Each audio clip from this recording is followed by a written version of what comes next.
Hey YouTube. Here I am. This is T with another video.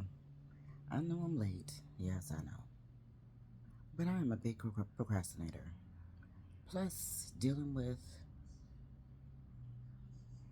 this, how you say, depression is, y'all, it's a lot. It's a lot. To try to be happy, to try to always have a positive outlook, it's a lot when you got so much negativity going on. And having cancer it's negative. It's negative. There's no positivity about it. Nothing. Um, but I do gotta stop delaying. I do gotta stop, you know, I do. And I know I should be doing better on my channel because I think that I have some information. I believe I do. I believe that I'm sociable. I'm kind of funny. But I'm not I'm not on it like I should be. So right now everyone's doing Vlogmas. Today's the 22nd of December. So I think I'm gonna try and do Vlogmas from the 22nd to, I'm gonna try and do it as many days as I can. I'm gonna try to do it. I am. But I kind of wanted to come out here and I kind of wanted to explain something about, this is what I kind of been dealing with. This kind of depressing me. It's kind of taking a toll. My family kind of thinks that because this is not my first go around with cancer, that I just got it. That, I don't need no help. I'm not really going through nothing. It's not, that much of a big deal because I've been through it before. This is not my first, rodeo. So I went to my mom's house Friday to visit. Mind you, I had chemo on Monday. I thought I was good. I really did because I hadn't thrown up all, well, I kind of puked a little bit. Just not that much. But when I got to my mom's house, I got to the stairs and started throwing up. Y'all, it was kind of embarrassing because it was like, whoa. Yeah. But I only threw up phlegm because for whatever reason, this infection that I got in my lungs from this asthma, and then also the fluid that I have because the Ibrance that I take puts fluid in my lungs. It doesn't help. It doesn't help the situation. It doesn't help at all. So sometimes I'm walking around, I'm just whistling. I mean, literally whistling. Excuse me. But every time I try to do a video, I have gas. Child, I don't know. But they really seem to think, you know, I'm okay. That, things aren't bothering me. That I didn't just get, it was sort of bad news, but okay.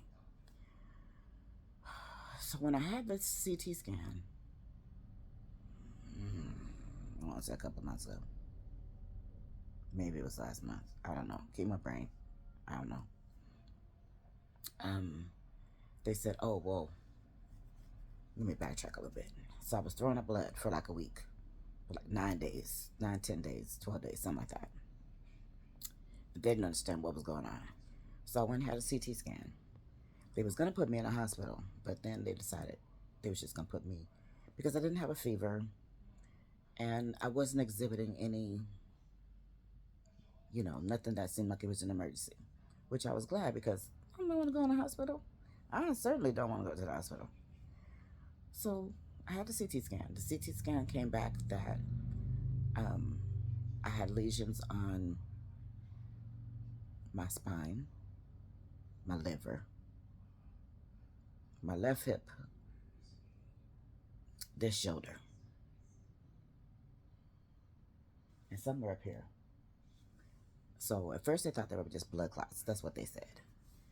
But When the oncologist looked at the CT scan and she conferred with her associates, they said no, that it was cancer. But my cancer numbers are at 85. So that's extremely good considering that I'm stage 4. When you're stage 4, your numbers are like, they can be in the thousands. But when I was first diagnosed, I was in the high 350s. I don't know exactly what my number was, 350 something. I know it was 350 something. But here I am approaching, actually, I think I've approached it. Because I think it was, no, I haven't. It was the 20, oh, I'm looking at the calendar if you wonder what I'm looking at. I want to say, no, it's tomorrow that I was diagnosed stage 4 4 years ago. So tomorrow will be my 4-year mark. So y'all, I made it. They didn't think I was going to, but I made it. I made it. Um, so I'm approaching my 4-year mark. My cancer number is 84. My cancer number has been 84 for the past 9 months, but it's been jumping around from like, it'll go down to like 60 something, then it'll go up to like 70 something, but it doesn't go over 84, which is a blessing because it took me forever to get out of the 300 and somethings before, you know, I, I just kind of got it. I just kind of got it there. So me, me, I attribute it to, I learned how to eat so that I'm not just throwing up everything that hits my stomach. I learned what I could take, what I can't take. It was hard. It was a struggle. I promise you it was. Um, One of my occupational therapists told me about kombucha. I tried that. Y'all, kombucha has been a godsend. It has been a godsend. It keeps me from throwing up. It keeps me from being nauseous. It keeps me from, even when I don't eat, I have a kombucha and hey. And then since the heart attack, I'm on, I think it's 85 ounces. And I can't drink any water because for whatever reason, my body says, water, yes, but I'm not letting you go. I'm going to let you pee. You're going to pee 100 times. But I'm going to hold on to that water. That water's my friend. It's my friend, we folks. So, I can't drink water. But, I'm on juice, tea, coffee. But every day, I can only have 84 ounces of liquid.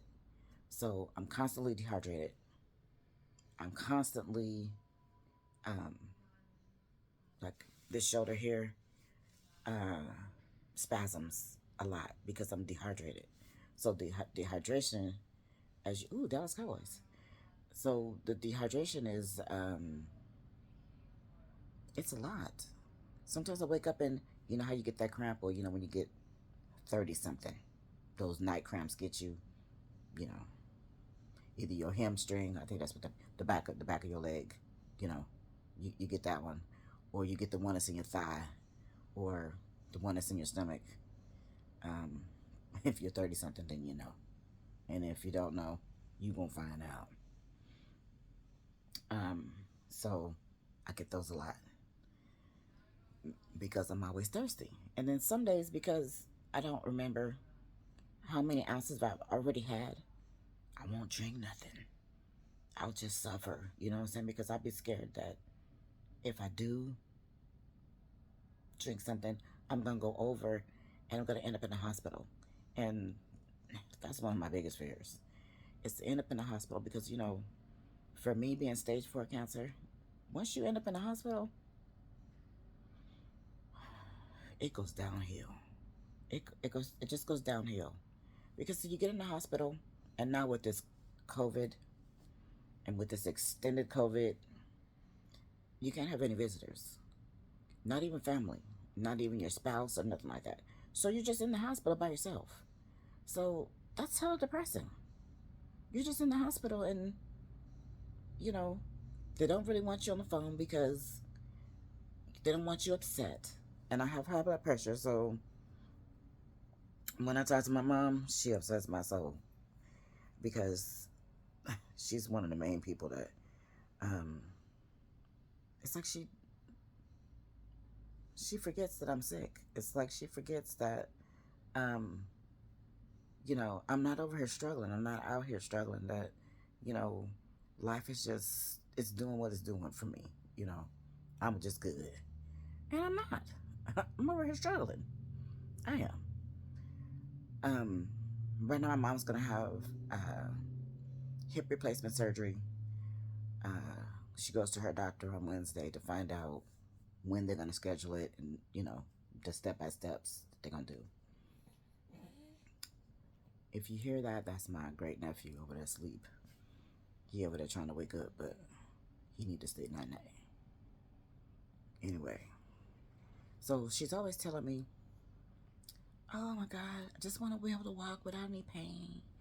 I just want to be able to go shopping and do, the stuff I used to do." But mind you, my stepdad has been dead for 4 years. 4 years. It'll be 4 years. Um, New Year's Eve. And before that, he was sick with stage 4 lung cancer for a year. Was it a year? Well, it was probably like 2 years, but he didn't find out until he was already, you know, he couldn't take the chemo, and all they could do was keep him comfortable. That was it. All they could do was, he went from being 200 pounds to the last time I saw him, which was 2 days before he died, he weighed 85 pounds. And this man was 6 foot or 6'1", and he weighed 85 pounds.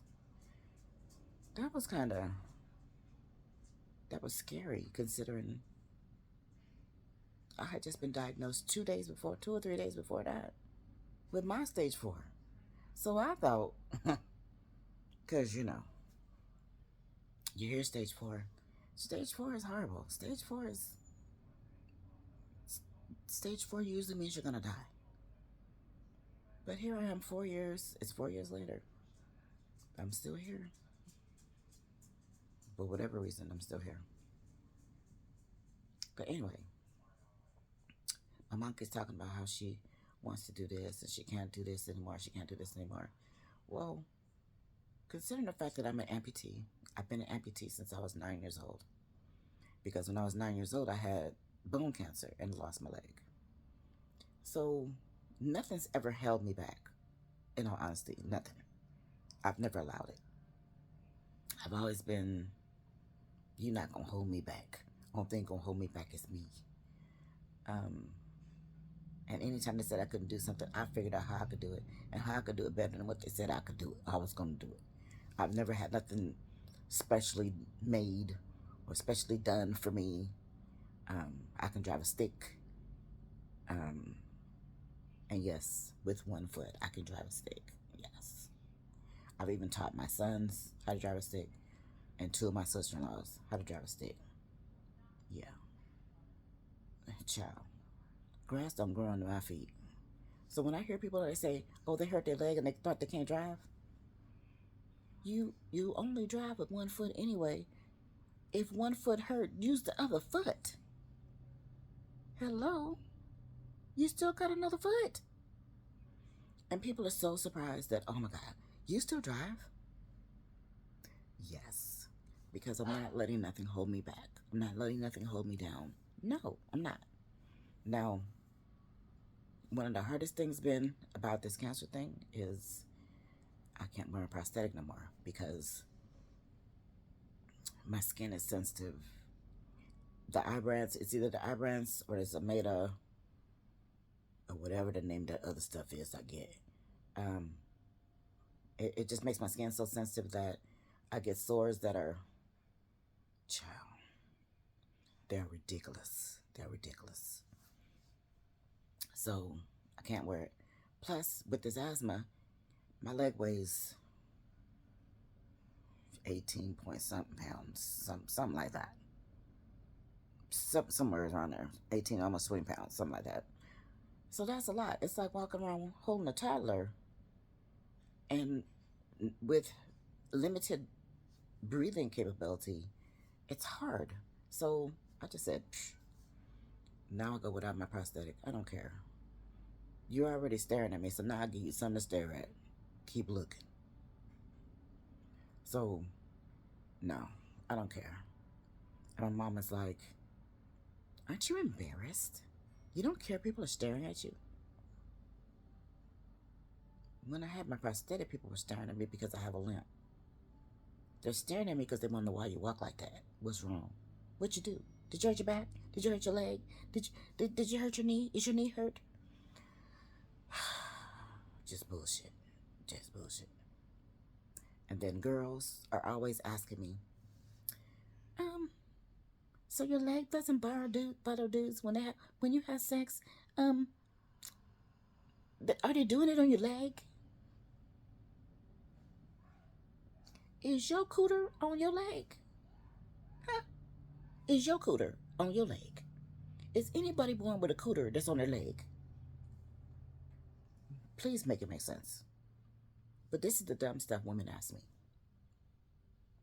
That's the kind of shit they ask me. I'm like, or they'll say, if you have kids, where'd they come from? Where'd they go? Where'd they come out of? I'll be like, the same place they went in. I didn't have to have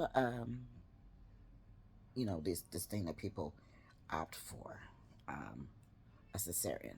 I didn't have to have a cesarean. My kids went in. They came out the same way they went in. Both of them. And only one of them ripped me. Well, did the second one, did I have stitches? I don't think I had stitches with, no, I didn't have stitches with him.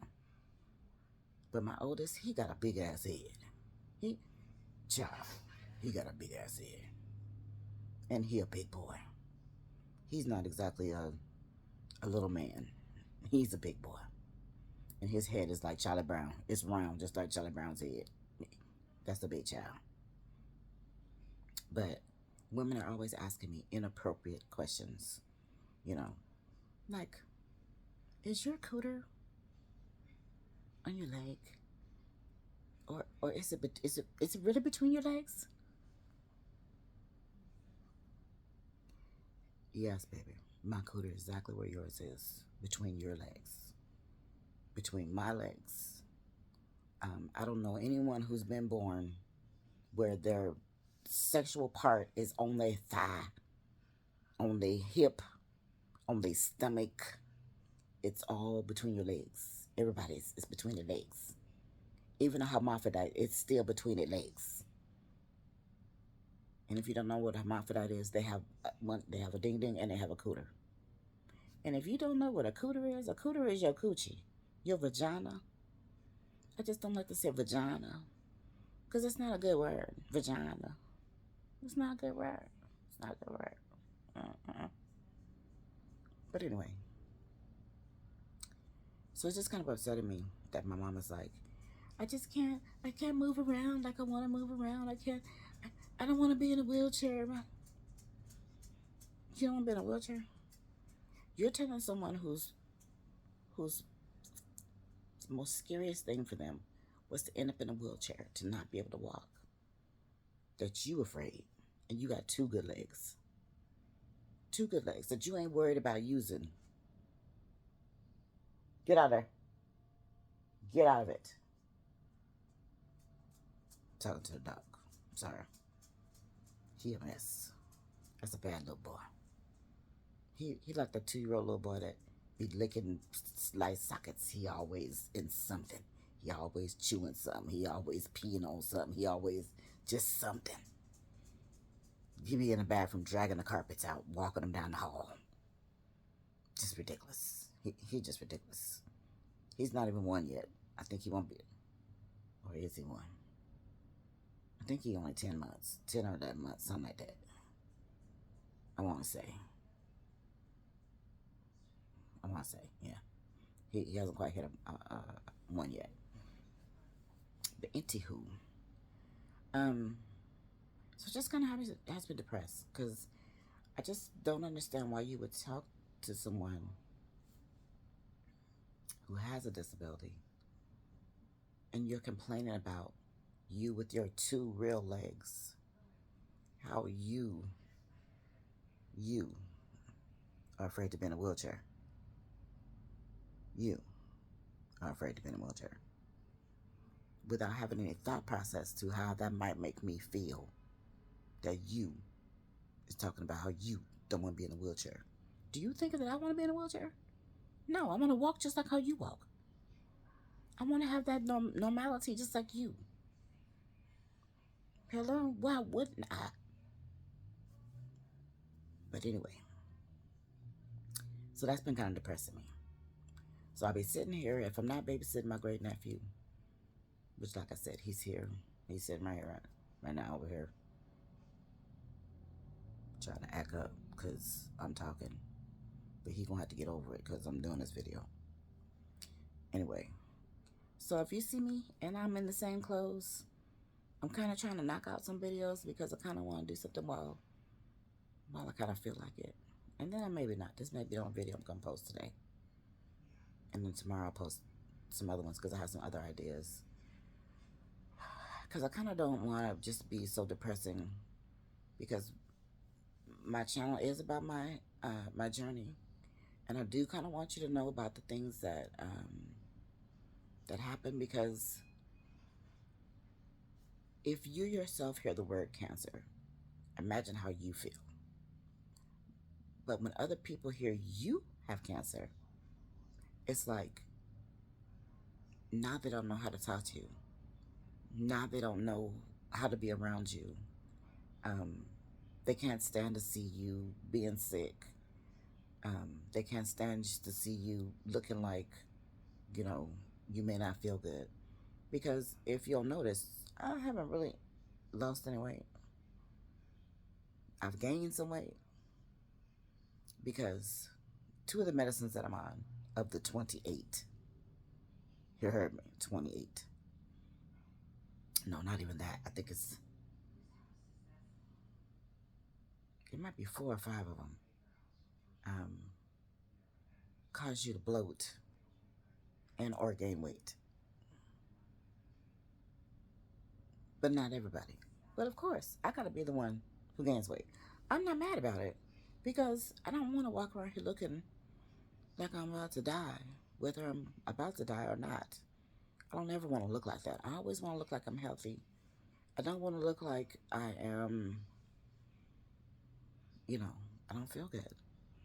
But most of the time, and then I gotta get back into fixing myself up because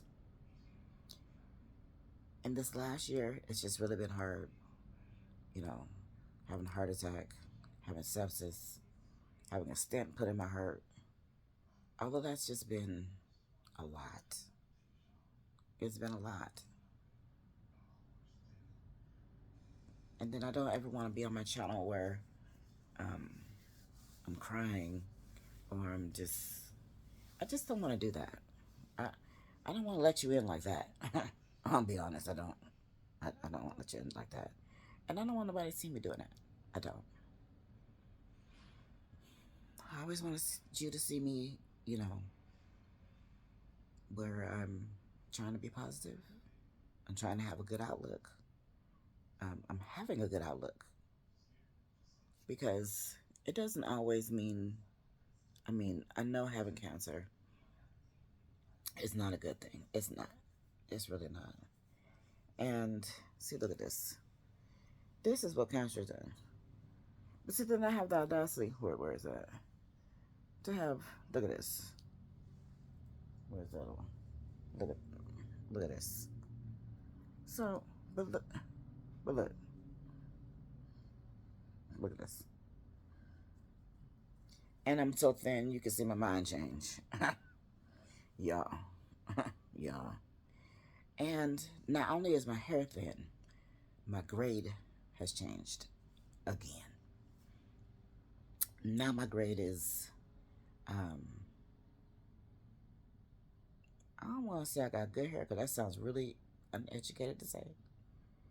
but I have my hair is even curlier than what it was,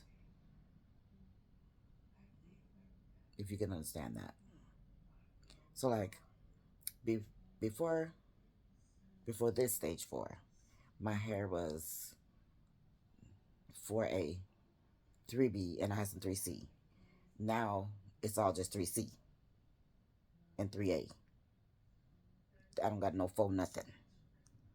So, um, yeah,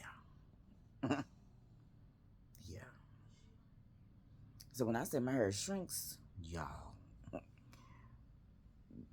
I have bar strap length, but as you can see,